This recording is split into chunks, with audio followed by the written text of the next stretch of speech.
Chapter 7, verse 8. It says, "Do not gloat over me, my enemy. Though I have fallen, I will rise. Though I sit in darkness, the Lord will be my light." Welcome again, my dear brethren. Today we are going to have a topic on addiction. I'm sure that we are going to help one another and we are going to move in one direction. In addiction, we have something we call addiction, and there is to be addicted. And the addiction is the condition of being addicted to a particular substance or activity. And to be addicted, it is exhibiting a compulsive chronic psychological. You can be addicted to either heroin, alcohol, or gambling. This is by indulging in something repeatedly. Addiction can also be defined as not having control over doing, taking, or using something to the point where it could be harmful to you. In another one, are also unhealthy way coping behaviors that cannot be stopped without outside help. And that's why I am here, that we may talk and we have to assist one another. And when we talk about divine assistance, we are saying God makes available all that He has available to you, that you can achieve any purpose in life. Divine assistance, we are saying God makes available all that He has available to you, that you can achieve any purpose in life. One thing, or in Hebrews chapter 13, verse 16. In Hebrews chapter 13, verse 16 says, "And do not forget to do good, and to share with others, for with such sacrifices God is pleased." One thing we are supposed to note: we are born sinners into a sinful world opposed by Satan. We are born sinners into a sinful world opposed by Satan. From these three sources of sin come pain and suffering.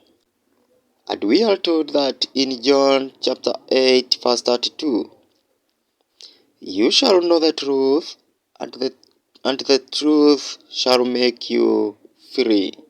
And that's why we are here in this topic, that we may know the truth, that we may be free in this world. Because many do not rely on God for help and try to escape suffering through unwise methods. And those methods may result in addictions. For example, let's take our example with a shy teenager boy who is driven by fears, who wants to talk with a lovely adolescent girl, and every time he tries to muster the courage to approach her, the boy becomes intimidated and backs away. The boy's friend observes his friend's anxiety. They advise him to take whiskey. They offer him as a way of doing away with his anxiety. The young man drinks and his anxiety disappears. He quickly engages the girl in a funny, witty, fascinating conversation and have a great time. The whiskey worked. The whiskey worked. But the question remains, for how long will it work? The next day, the girl sees him and, with a cute smile, tells him how much she enjoyed yesterday's chat. But because the boy doesn't have whiskey's courage, so he fearfully mumbles something and runs off. He reflects that he needs a little whiskey to help him talk to girls. And this is where the addictions get in. So he begins to carry around a small bottle to cure his anxiety. No debate. The boy never learned how to manage his fearfulness. The boy never learned how to manage his fearfulness. As a Christians, the Bible teaches us a healthy way to grow through our anxieties. Instead of going the direction the boy went, let's not medicate our feelings. Let's not medicate our feelings. We are to address the root problem through prayer, study, and faith.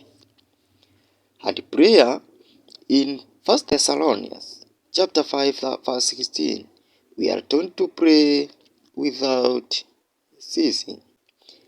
About the study, in Joshua chapter 1 verse 8 and John chapter 8 verse 32, we are encouraged to know the truth. When you study the word, you discern what God says for today. About the faith, Romans chapter 10 verse 17 and Matthew chapter 21 verse 22. Faith comes by hearing the word of Christ. So, what is the way forward when we faced by hardships? First, let us thank God. When you thank God for your tough experiences, as James chapter 1 verse 2 to 4 says, consider it pure joy when you face trials for many kinds, because you know that the testing of your faith produces perseverance. Let perseverance finish its work so that you may be mature and complete, not lacking anything. Second, ask God for wisdom. As per James chapter 1 verse 5 to and 6, if any of you lacks wisdom, you should ask God, who gives generously to all without finding fault, and it will be given to you. But when you ask, you must believe and not doubt.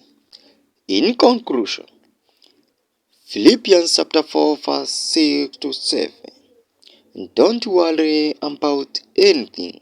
Instead, pray about everything. Tell God what you need and thank Him for all He has done. Then you will experience God's peace.